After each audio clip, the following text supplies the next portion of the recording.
Solid state में already कुछ lectures कर लिए हैं, उसके अंदर हमने ये चीज़ देख ली है कि जो हमारे सॉलिड स्टेट होते हैं वो 7 टाइप के क्रिस्टल सिस्टम्स में मौजूद होते हैं, और ये 7 टाइप के क्रिस्टल सिस्टम के अंदर 14 पॉसिबल वेरिएशंस हमने देखी हैं, 14 पॉसिबल वेरिएशंस पाई जाती हैं। ठीक है, 14 पॉसिबल वेरिएशन 7 टाइप के क्रिस्टल सिस्टम में पाई जाती है। हमें पढ़ना कौन सा क्रिस्टल सिस्टम है? सिर्फ क्यूबिक क्रिस्टल सिस्टम हमें पढ़ना है। क्यूबिक के अंदर 3 टाइप की वेरिएशंस पाई जाती हैं। पहली होती है प्रिमिटिव, दूसरी होती है बॉडी सेंटर, और तीसरी होती है फेस सेंटर। ठीक है बच्चों, प्रिमिटिव हमने स्टार्ट कर दिया था, बट थोड़ी सी पैकिंग एफिशिएंसी वाला पार्ट रह रहा था, तो एक बार प्रिमिटिव में दोबारा से ले लेता हूं। हम शुरू कर रहे हैं यहां पर अभी प्रिमिटिव क्यूबिक यूनिट सेल। जो प्रिमिटिव है वो वाला पार्ट अब हम शुरू कर रहे हैं। ठीक है बच्चों, अब देखते हैं प्रिमिटिव के अंदर एग्जैक्टली होता क्या है। प्रिमिटिव के अंदर जैसा कि हमने देखा कि यूनिट सेल किस टाइप का है? क्यूब टाइप का यूनिट सेल है, जिसकी सारी एज लेंथ हमारी सेम है और सारे के सारे एंगल्स सेम है। ये देख लिया था कि हमने 7 टाइप के क्रिस्टल सिस्टम किसके ऊपर डिफर करते हैं? उनकी एज लेंथ और उनके एंगल्स के ऊपर। प्रिमिटिव यूनिट सेल के अंदर क्या होता है? प्रिमिटिव क्यूबिक यूनिट सेल के अंदर जो हमारे पार्टिकल्स होते हैं वो किस पोजीशन पे पाए जाते हैं? कॉर्नर्स पर पाए जाते हैं। कहां पर पाए जाते हैं बच्चों? कॉर्नर्स पर पाए जाते हैं। जिस रूम में आप बैठे होंगे उस पे आप देखोगे छत पर 4 कॉर्नर दिखाई देंगे जहां पे तीनों एक्सेस मिलती हैं, और फ्लोर पर 4 कॉर्नर्स दिखाई देंगे जहां पर तीनों एक्सेस मिलती हैं। अब यहां पर हमने देखा कि टोटल नंबर ऑफ पार्टिकल्स हमारे कितने हो जाएंगे?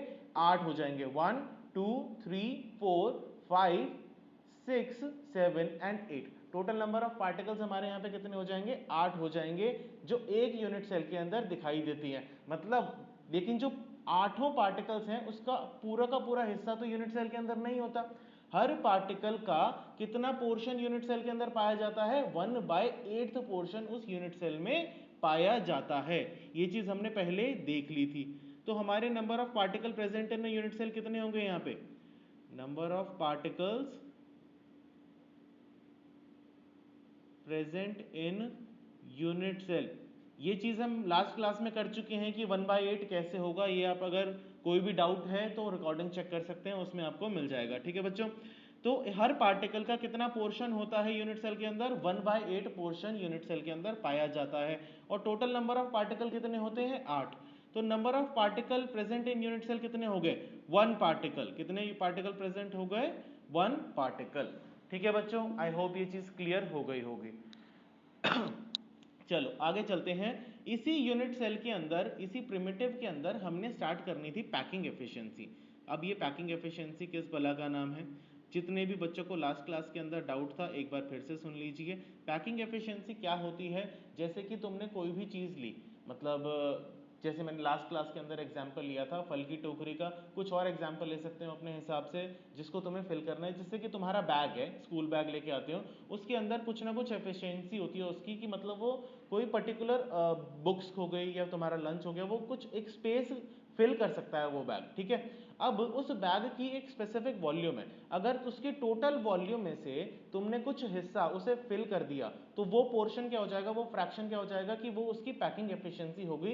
अब ये इतना पोर्शन इसने फिल कर दिया। ठीक है बच्चों, जैसे कि अगर मैं पैकिंग एफिशिएंसी की यहाँ पे बात करूं तो जो हमारा वॉल्यूम होता है, ये किसके बराबर होती है packing efficiency? Volume occupied bye particles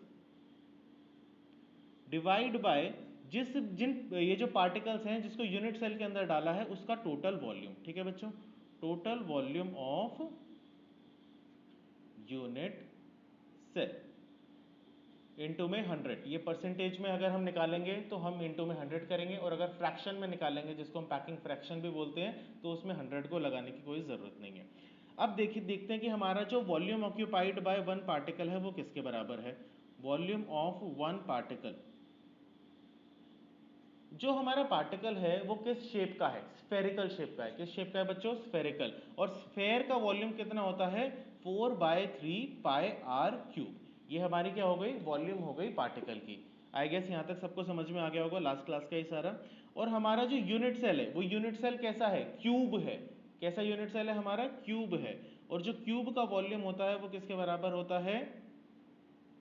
उसकी साइड के स्क्वायर के बराबर। अगर मैं इसकी साइड को a अज्यूम कर लूं, क्या अज्यूम कर लूं, a अज्यूम कर लूं, तो वॉल्यूम ऑफ क्यूब किसके बराबर होगा, a क्यूब के बराबर होगा। ठीक है बच्चों, अब यहाँ पर एक चीज ध्यान रखिएगा, मुझे रिलेशन निकालना है इस जो पार्टिकल है, इस पार्टिकल के रेडियस के बीच में और इस यूनिट सेल की साइड के बीच में क्या रिलेशन होगा।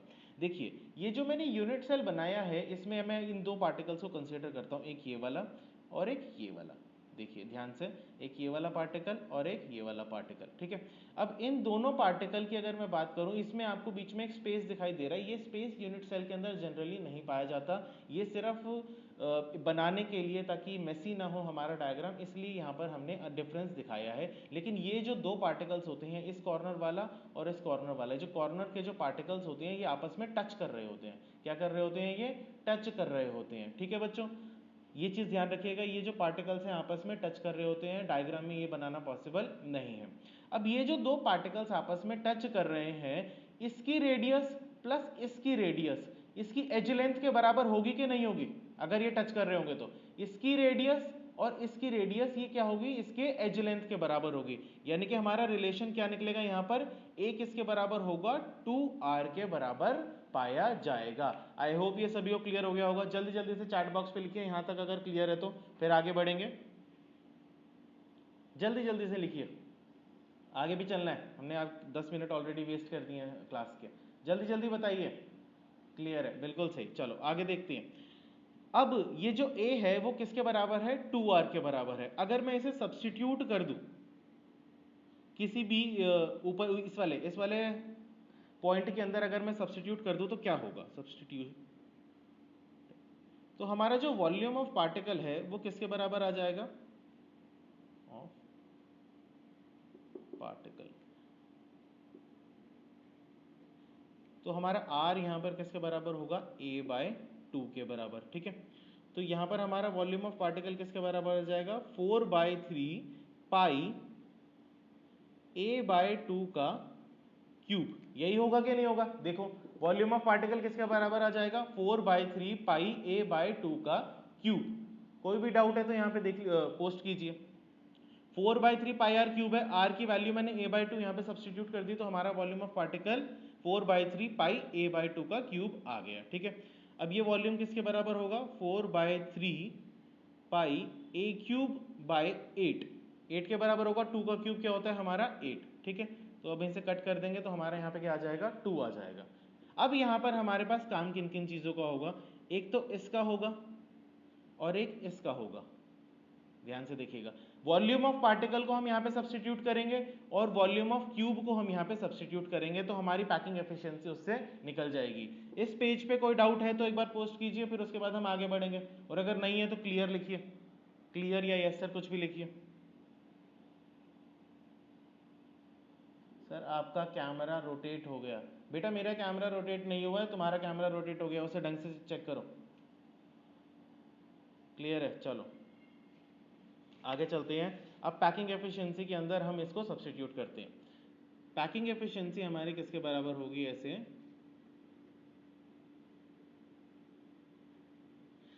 वॉल्यूम ऑफ पार्टिकल हमारे पास कितना आ गया था यहाँ पर, 1/3 पाई a³/2, यही था। देख लीजिए एक बार, 1/3 पाई a³/2। एक बार मैं पुराने पेज पे दिखा देता हूँ, इसको हमने कट कर दिया था, यहाँ पर हमारे पास क्या आ गया था 1, यहाँ पे हमारे पास क्या आ गया था 2। ठीक है, तो 1/3 पाई a³/2 इसके बराबर हमारा वॉल्यूम ऑफ पार्टिकल आ गया था। ठीक है, डिवाइड बाय जो हमारा वॉल्यूम ऑफ क्यूब है वो किसके बराबर है, हमारा a क्यूब के बराबर। किसके बराबर है, हमारा a क्यूब के बराबर। ठीक है बच्चों, तो ये a क्यूब इस a क्यूब से क्या हो जाएगा, कट जाएगा। अब आप देखिएगा यहाँ पर सिर्फ और सिर्फ आपको क्या दिखाई देगा, यहाँ पर आपको सिर्फ और सिर्फ एक कांस्टेंट नंबर्स दिखाई देंगे, 1/3 पाई किसके बराबर होता है 3.14, 2 है, यहाँ पे 100 है। तो हम सिंपल कैलकुलेटर का यूज करके इसकी पैकिंग एफिशिएंसी को इजीली निकाल सकते हैं। जब आप इसको यूज करेंगे तो आपकी पैकिंग एफिशिएंसी यहाँ पर कितनी आएगी, 52.4%। ये 52.4% क्या डिनोट करता है, एक बार पहले ये कंप्लीट कर लेते हैं। ये 52.4% डिनोट करता है कि हमारा यूनिट सेल अगर 100 मीटर क्यूब का है तो उस 100 मीटर क्यूब में से 52.4 मीटर क्यूब हमारा उसके अंदर पार्टिकल ने स्पेस ऑक्यूपाई कर रखा है, और बचा जो लगभग 48 मीटर क्यूब का जो हमारा वॉल्यूम है वो खाली पड़ा हुआ है, वो खाली स्पेसेस हैं, वो वॉइड्स है। ये चीजें यहां तक पैकिंग एफिशिएंसी तक क्लियर हुई, तो जल्दी से थम्स अप दिखाइएगा, फिर हम नेक्स्ट पार्ट पे बढ़ेंगे। जल्दी जल्दी थम्स अप दिखाइएगा। Thumbs up, yes sir, clear है, कुछ भी लिखिए, जल्दी जल्दी कंफर्म कीजिए, फिर हम नेक्स्ट पार्ट पे बढ़ेंगे। चलो, बहुत अच्छी बात है।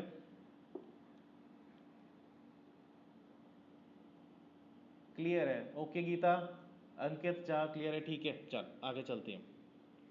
नेक्स्ट हम पार्ट देखेंगे हमारा प्रिमिटिव हमने देख लिया, नेक्स्ट हम देखते हैं body centred cubic unit cell. Body centred cubic unit cell, मैं पूरा लिखता हूं ताकि बच्चों को दिक्कत ना हो। Unit cell, cubic unit cell और body centred cubic unit cell, यानी कि मैं किस क्रिस्टल सिस्टम की किस वेरिएशन के बारे में बात कर रहा हूं, ये इस लाइन से तुम्हें एक एक चीज समझ में आ जाती है, ठीक है। अब देखते हैं कि बॉडी सेंटर्ड के अंदर क्या होता है। देखिए बच्चों,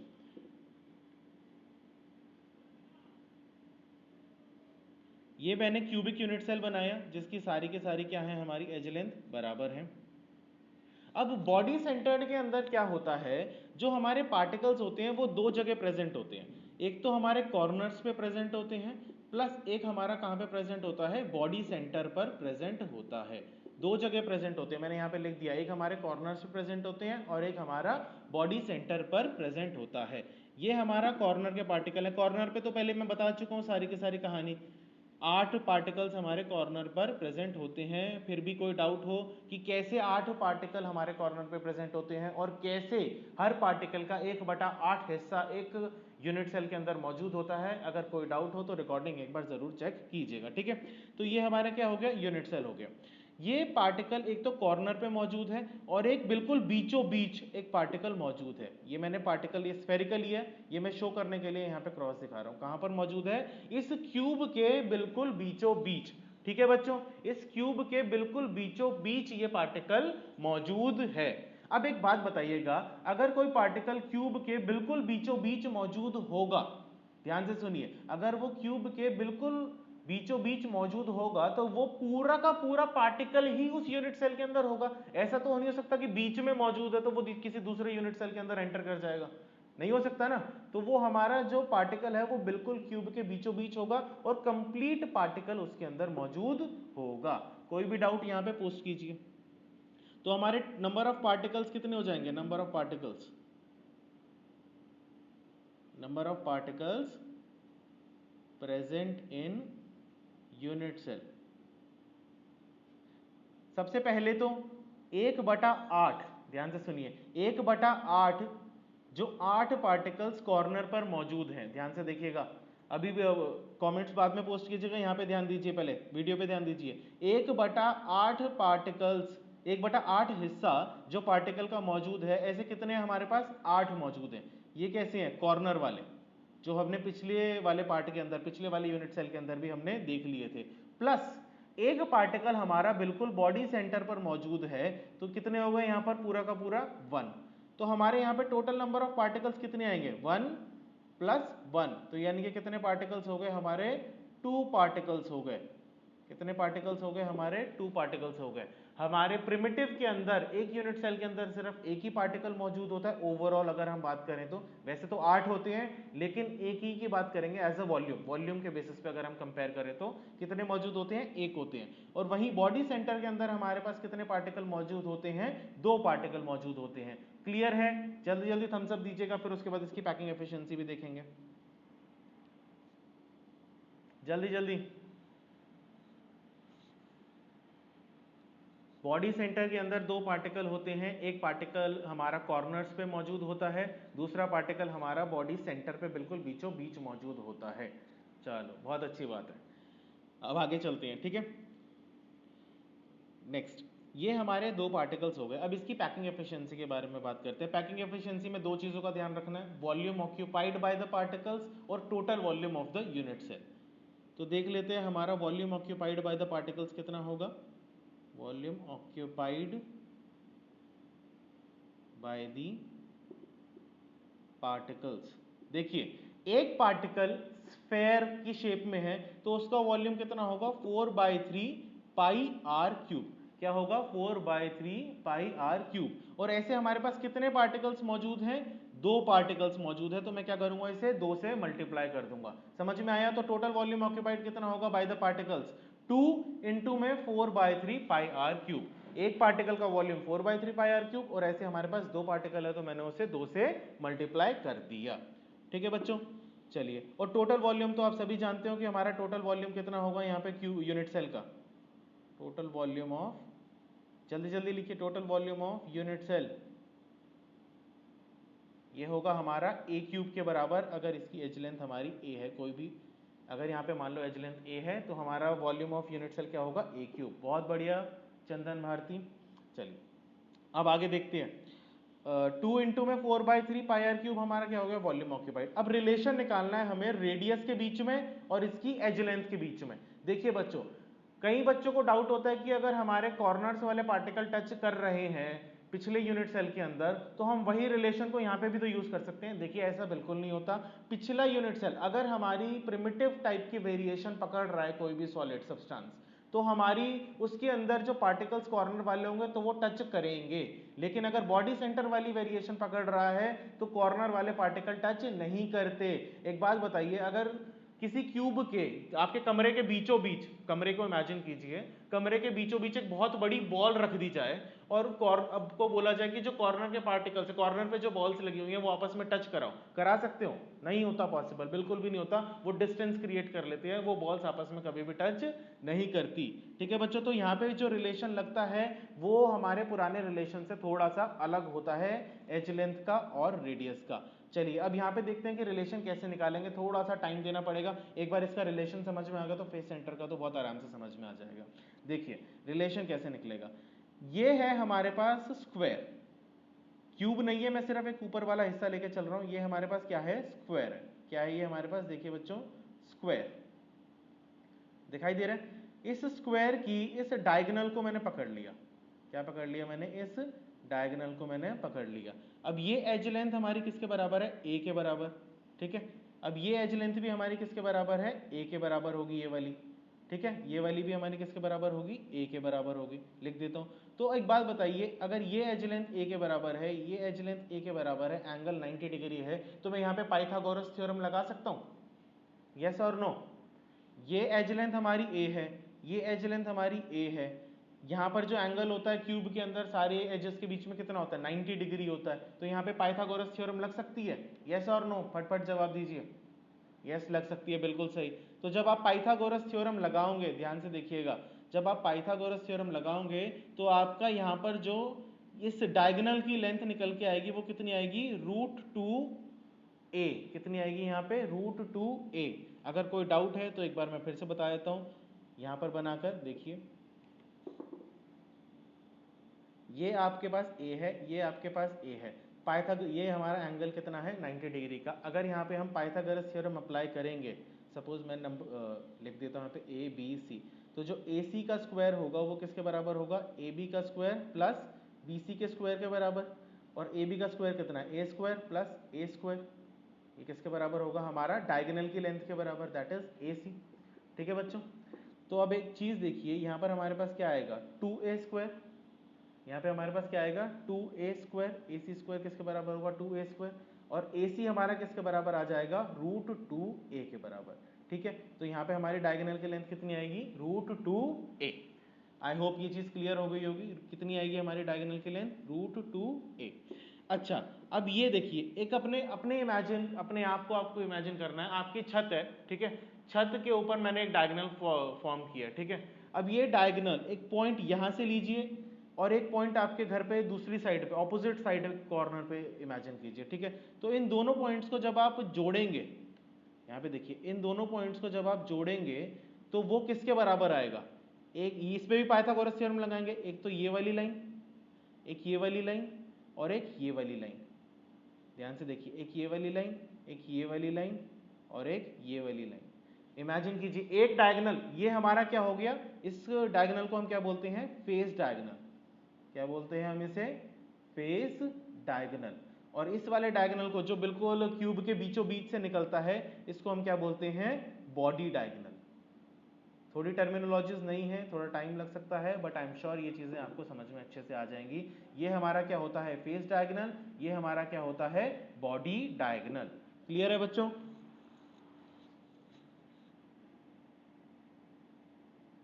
जल्दी जल्दी कमेंट कीजिए, क्लियर है तो। यस सर, ठीक है। ये वाला जो डायगोनल है, ये बिल्कुल क्यूब के बीचों बीच से निकल रहा है, जो बॉडी डायगोनल की मैं बात कर रहा हूँ, क्यूब के बिल्कुल बीचों बीच से निकल रहा है। आप इमेजिन कीजिए अपने कमरे के अंदर बिल्कुल आपका एक साइड का कॉर्नर है और ये दूसरी साइड का कॉर्नर है, ऑपोजिट साइड का, ऑपोजिट वाली वॉल का, ठीक है। तो ये हमारा जो डायगोनल है वो क्यूब के बिल्कुल बीचों बीच से निकलता है, और ये वाला जो डायगोनल है ये सिर्फ और सिर्फ हमारा जो एक छत है, छत के अंदर जो एक फेस का, एक सिर्फ फेज का डायगोनल होता है, एक फेज का, जो क्यूब के अंदर मौजूद होता है। ठीक है बच्चों, क्लियर हो गया होगा ये चीज। चलिए आगे चलते हैं। अब इन तीनों के अंदर मुझे पाइथागोरस थ्योरम लगानी है, लगा के देखते हैं कि क्या होगा।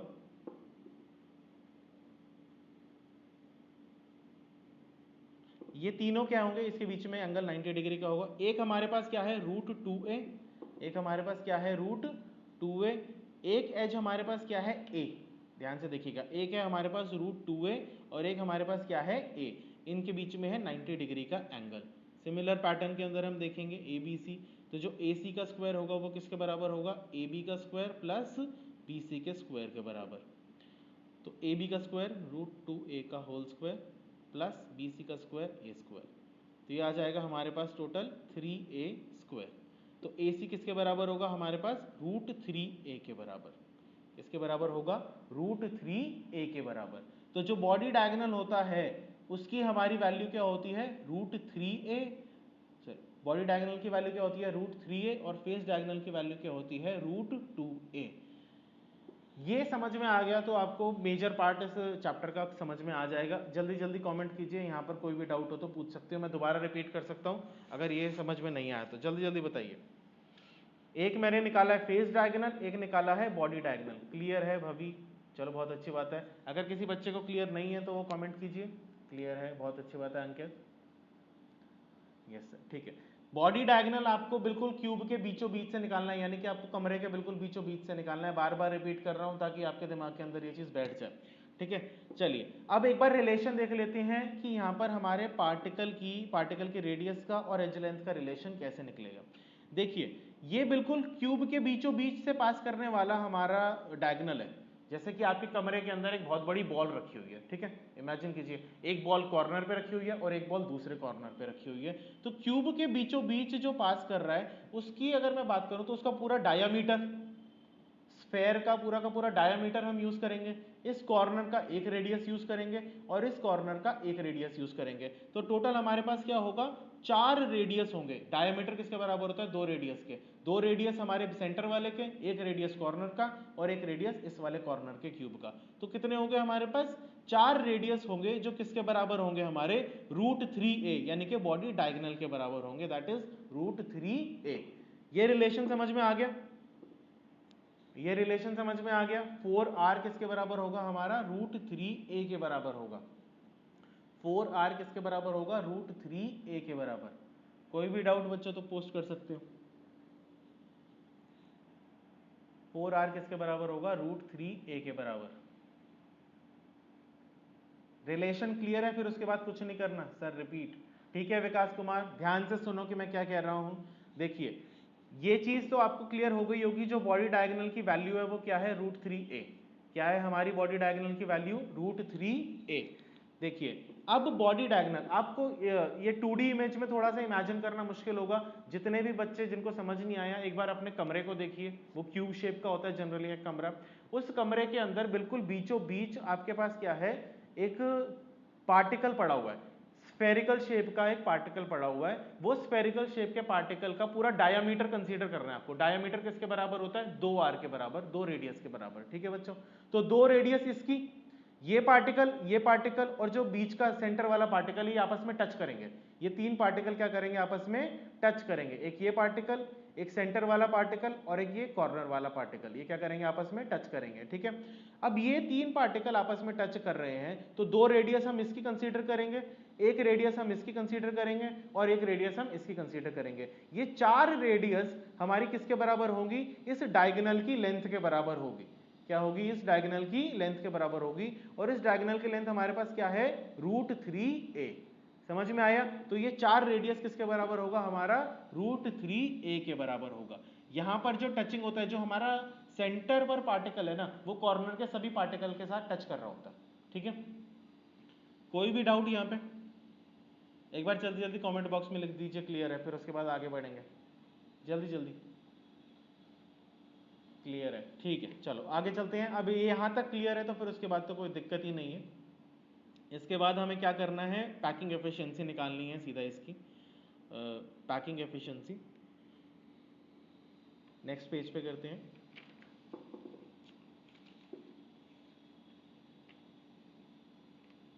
चलिए बच्चों, पैकिंग एफिशिएंसी हम निकालेंगे।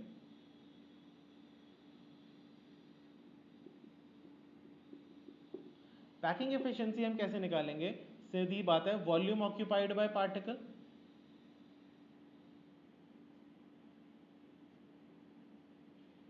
Particles divide by total volume. Volume occupied bye particle क्या है? 2 इंटू में 4/3 पाई आर क्यूब। टोटल वॉल्यूम है हमारे पास ए क्यूब। ये हम पिछली यूनिट सेल के अंदर अच्छे से समझ चुके हैं। यहाँ पे ट्यू क्यों लगाया ये भी हम समझ चुके हैं। अब रेडियस हमारा किसके बराबर है? यहाँ पे 4r किसके बराबर है? √3a के बराबर। तो हम इसको इस तरीके से लिख सकते हैं, r किसके बराबर होगा? √3/4a के बराबर। किसके बराबर होगा यहाँ पे r? √3/4a के बराबर। 2 इंटू में 4/3 पाई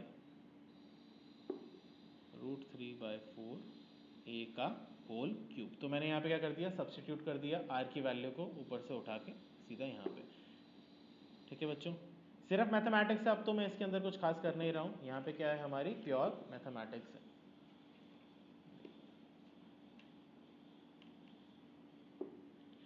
टू इंटू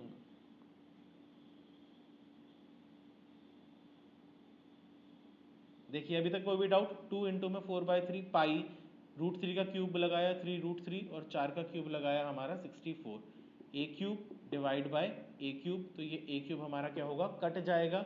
और उसके बाद यहाँ पे आपको 100 से मल्टीप्लाई करना है, सॉरी मैं भूल गया। एफिशिएंसी के लिए अगर फ्रैक्शन पूछा जाए तो 100 से मल्टीप्लाई करने की जरूरत नहीं है। ठीक है, तो आपको 100 से मल्टीप्लाई करना है। यहाँ पर आप देखिए सब कुछ क्या है? कांस्टेंट वैल्यूज है। 2 कांस्टेंट वैल्यू है, 4, 3 पाई 3√3 64 100। जब आप इसको कैलकुलेटर पे करेंगे तो आपकी पैकिंग एफिशिएंसी यहाँ पे कितने निकल के आती है? 68%। ठीक है बच्चों, यहाँ पे पैकिंग एफिशिएंसी कितनी निकल के आती है? 68%। बहुत अच्छी बात है गायत्री, अंकित कुमार, आप तुम्हें पता है। आई होप बाकी बच्चों को भी ये चीज समझ में आ गई होगी। तो यहाँ पे हमने बॉडी सेंटर की पैकिंग एफिशिएंसी देख ली। अब नेक्स्ट तो हमारे लिए करना थोड़ा मुश्किल होगा क्योंकि टाइम अभी बचा नहीं है, क्लास का टाइम खत्म होने वाला है। तो क्लास को हम यहीं पे खत्म करते हैं। आप सभी बच्चों के लिए टास्क ये है कि आप कोशिश कीजिएगा कि फेस सेंटर के लिए पैकिंग एफिशिएंसी निकालिएगा। नेक्स्ट क्लास में मैं कराऊंगा।